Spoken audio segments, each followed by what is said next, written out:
Salut tout le monde, bienvenue dans cette vidéo. Je voulais aujourd'hui vous annoncer la sortie officielle de mon dernier livre qui s'appelle Mon potager pouvoir d'achat. Même s'il était disponible en précommande depuis quelques temps, d'ailleurs vous l'aviez peut-être vu passer, que ce soit sur Instagram ou sur Facebook ou même sur YouTube. En tout cas, la sortie officielle en librairie c'est aujourd'hui. Vous trouverez dans la description un lien de toutes les boutiques et de tous les endroits où vous pouvez l'acheter ou le commander. C'est un livre qui parle, comme vous vous en doutez, de pouvoir d'achat. J'ai voulu montrer, expliquer les économies qu'on peut faire quand on cultive un petit potager, même un petit comme le mien, puisque mon potager fait à peu près 100 mètres carrés avec les allées, donc c'est pas un grand potager, hein. Et ça, c'est un sujet qui, à mon avis, est bien trop peu abordé, puisque dans les conditions actuelles, avec l'inflation actuelle, les prix de l'alimentation qui s'envolent littéralement, et c'est que le début, eh bien, il me semble qu'il serait temps de se rappeler que le potager, bien sûr, c'est un loisir, bien sûr, c'est un moyen de manger de bons légumes, bien meilleurs que ceux qu'on va pouvoir trouver dans le commerce. Ça, tout le monde le sait. Par contre, un sujet qu'on aborde trop peu souvent, à mon avis, c'est les économies qu'on peut réaliser en cultivant un potager. Alors bien sûr, ça implique aussi un certain coût de départ, hein, il faut se procurer les graines, un petit peu de matériel, etc. Mais dans ce livre, je vous donne aussi des astuces pour vous procurer tout ça à moindre coût, et vous verrez qu'on peut quand même faire beaucoup d'économies en cultivant un potager, y compris un petit potager. Alors bien sûr, le fil rouge de ce livre, c'est quelque chose que je répète depuis plusieurs années, à savoir que tout ce qu'on produit soi-même, on n'a pas besoin de l'acheter. Tout ce que vous n'achetez pas, c'est de l'argent que vous ne dépensez pas, évidemment. C'est le fil rouge, mais c'est pas le seul sujet qu'on aborde dans ce livre.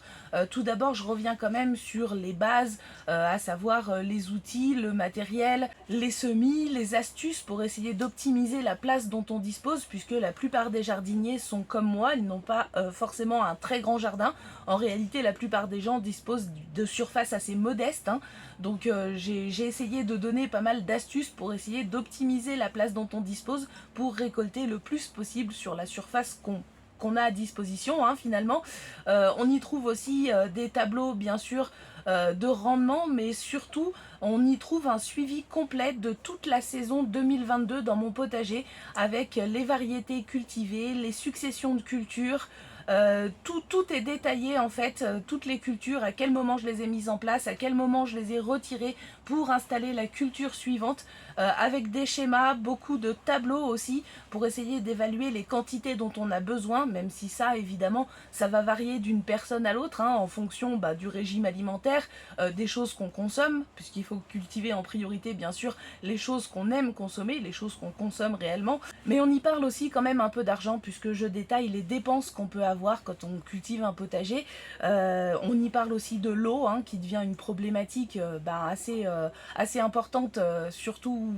avec l'année qu'on a eue en 2022, c'était quand même un sujet assez central. Et puis pour ce livre, j'ai fait quelque chose que je fais absolument jamais, à savoir que j'ai tout noté, tout pesé, tout ce que j'ai fait a été précisément noté, hein, précisément recensé, et je suis allée chercher sur les sites officiels les prix moyens en bio et en conventionnel pour les légumes au prix où ils sont vendus dans le commerce, pour vous donner vraiment une idée de la valeur financière de ce que j'ai récolté dans mon potager en 2022. Voilà, alors bien sûr, j'ai vraiment pas la prétention d'avoir tout compris, de vous donner toutes les clés de réussite pour obtenir un potager qui va vous permettre de vous nourrir une bonne partie de l'année, mais en tout cas, je vous dis comment j'ai fait, avec quoi je l'ai fait, sur quelle surface je l'ai fait, dans quelle quantité je l'ai fait, les quantités que j'ai récoltées et la valeur de ces récoltes, pour vous donner une idée des économies qu'on peut faire quand on cultive un potager familial.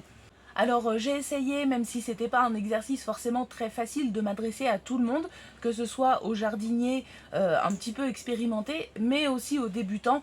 sachant que quand même c'est pas non plus un livre pour débutants, mais je pense que les explications qui sont données sont suffisamment claires pour que tout le monde puisse essayer de reproduire ce que j'explique chez lui et comprendre pourquoi il le fait, parce que le reproduire c'est bien, comprendre pourquoi on le fait c'est mieux, puisque comme vous le savez évidemment, chaque jardinier doit s'adapter à ses propres conditions de culture, à son propre climat, à son propre contexte, hein. Il ne faut pas forcément reproduire à l'identique ce qu'on voit chez les autres, il faut aussi savoir s'adapter, et ça j'essaye un petit peu de l'expliquer dans ce livre. Et puis je voudrais quand même remercier ma maison d'édition, donc Tana,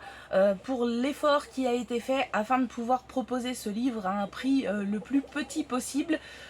étant donné que ça nous paraissait quand même un petit peu exagéré de parler de pouvoir d'achat et de proposer en parallèle un livre qui coûte cher. Donc on a vraiment essayé de le proposer à un prix attractif, accessible à toutes les bourses, et je crois qu'on s'en est pas mal sorti avec un livre qui a un prix de vente de 16,90 €. Voilà, donc on a fait de notre mieux pour ça, j'espère que ça sera vraiment à la portée de tout le monde, sachant que Tana, c'est quand même une maison d'édition qui est engagée pour la protection de l'environnement. Ce livre a été imprimé en France avec des encres végétales, il n'y a pas de revêtement plastifié sur la couverture, le papier est issu de forêts durablement gérées, etc. Donc évidemment, tout ça, quand on y fait attention, ça coûte un petit peu plus cher que quand on n'y fait pas attention, et malgré ça, on a réussi à obtenir un prix vraiment accessible, du moins c'est ce que je crois. Donc voilà, je tenais quand même à remercier ma maison d'édition pour ça, parce qu'il y a vraiment un super gros effort qui a été fait à ce niveau-là. Et de mon côté, j'ai vraiment essayé de vous proposer ma vision des choses, ma vision d'un potager qui est à la fois nourricier, vivrier, mais qui en même temps reste un plaisir, un loisir, et une façon aussi d'accéder à des délicieux légumes bio, bien meilleurs que tout ce qu'on peut trouver dans le commerce, y compris en bio. Alors je sais que certains d'entre vous l'ont déjà reçu, puisque ceux qui l'avaient précommandé l'ont reçu un jour avant la sortie officielle, beaucoup l'ont reçu hier.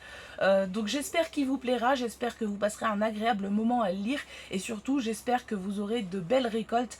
qui vous permettront de garder votre argent pour d'autres choses. Dieu sait qu'en ce moment on en a tous besoin. Voilà, j'espère que vous lui ferez bon accueil, j'espère que vous passerez un bon moment à le lire, et j'espère surtout qu'il vous aidera à avoir de très belles récoltes dans vos potagers,